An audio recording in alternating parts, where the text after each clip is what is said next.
Matt Murdock, at a young age, lost his vision as well as his father due to a series of circumstances. But through being blind, he learned adaptive skills, combative skills, and being taught to be the ultimate weapon. Using his intellect, he became a defense attorney, but at night, the same skills were later used so he could become the Devil of Hell's Kitchen, otherwise known as Daredevil.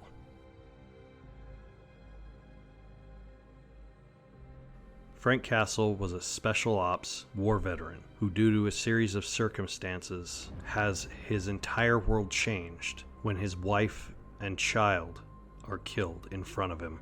Now he uses those skills and the pain that he felt to inflict onto others as the Punisher.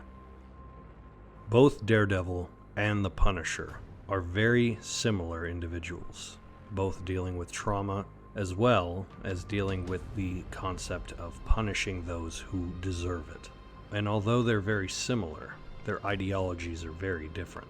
So in this episode, we need to look at both Daredevil and Punisher and try to ask the question, who is right? Both Matt and Frank started their journeys through a process of trauma. They deal with seeing or experiencing those they loved dying, leaving them essentially orphans from the world that they trusted. And through that trauma and through that pain, they have to learn to thrive within it. They need to live for those that can't. Matt was given only a guardian named Stick to look after him, who wanted to make him into the ultimate weapon, as Stick was also blind, yet he was elder, whereas Frank was all alone. He had no one to rely on, and thus no support system, no group, no family, no friends, that he isolated himself mentally from everyone around him, and instead only saw things as targets and non-targets. The process of both of their traumas allowed them to deal with their grief, neither in a necessarily healthy way, but in a way that works for each of them. As Matt grew up in Hell's Kitchen and also in a Roman Catholic monastery, he learned to deal with the concept of good and evil, to see the worst in society and see the goodness that can come within it. This guilt process of anyone has the capability of good and evil drives Matt to pursue the possibility of change. Hence why he took the mantle of the Daredevil. He decided to use the fear of guilt that is associated with the devil to reclaim that fear from those that inflict it to others. Those same individuals will see the blood that they've spilled just as crimson as the Daredevil's costume itself, whereas those who claim to protect will choose to be just as blind as Matt. Frank has a very similar mindset to Matt, however, he has a very much more black and white view of the world. You either are or you are not a monster. His color scheme is a reflection of his inner turmoil that he deals with on a day-to-day basis. Despite how many monsters he puts down, and despite how many lives he ends, those closest to him are still lost, and he's constantly reminded of that.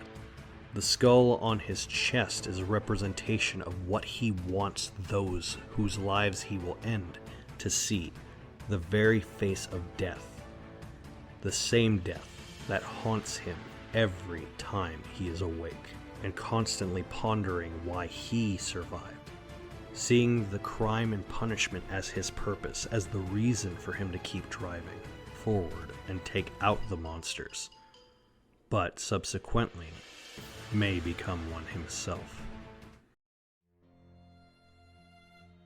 Matt Murdock, both metaphorically and literally, is blind. He doesn't quite see the world how an average person would. Most people differentiate between logic and emotion. For Matt, they're one and the same. Your emotion leads to your logic, and your logic leads to your emotion.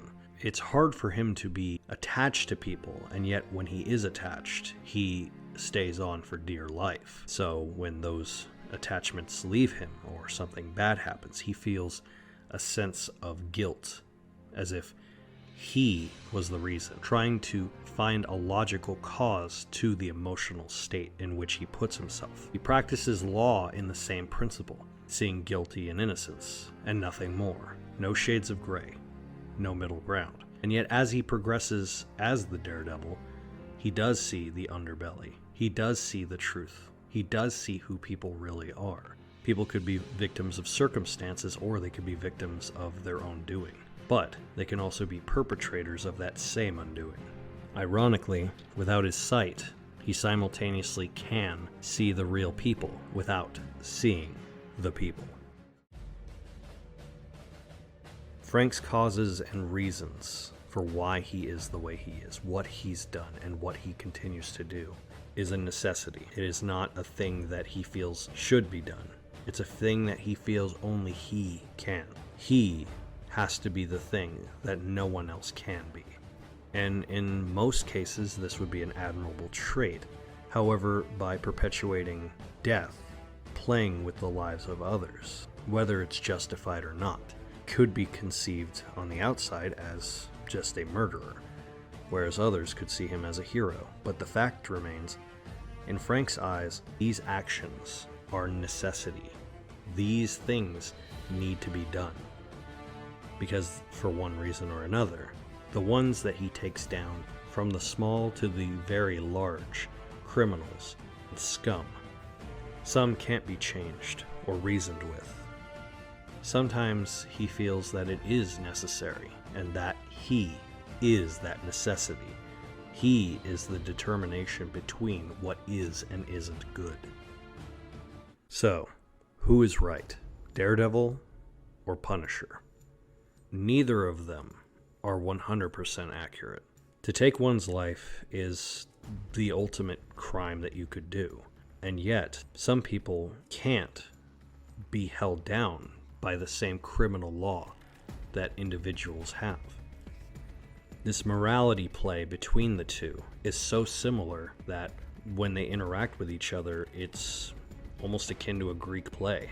They both are very identical. One's blinded to the world, and one's literally blinded to the world. Both of them dealt with trauma. Both of them have had loved ones die. And both of them have experienced things that neither one could actually explain to each other. But through these traumas and through these experiences, they could learn from one another, could learn the right and wrong within each other, within one another. We can discuss and figure these things out, but each individual has to make their own decisions. Where I morally think it is wrong to kill, some could perceive it as justified.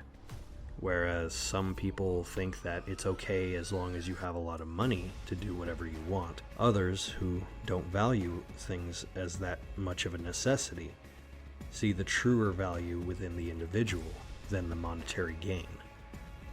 These morality conflicts that we put in place of crime, punishment, black and white, truth and untruth, these are things that we tackle on our day-to-day lives. And these are the same problems that both Matt Murdock and Frank Castle have to deal with in their day-to-day lives. The major differences between them comes down to the fact that Matt Murdock wants to be Matt Murdock, but Frank Castle doesn't want to be Frank Castle anymore. But whichever you decide between them, just remember, these aren't answers. They're hypotheticals.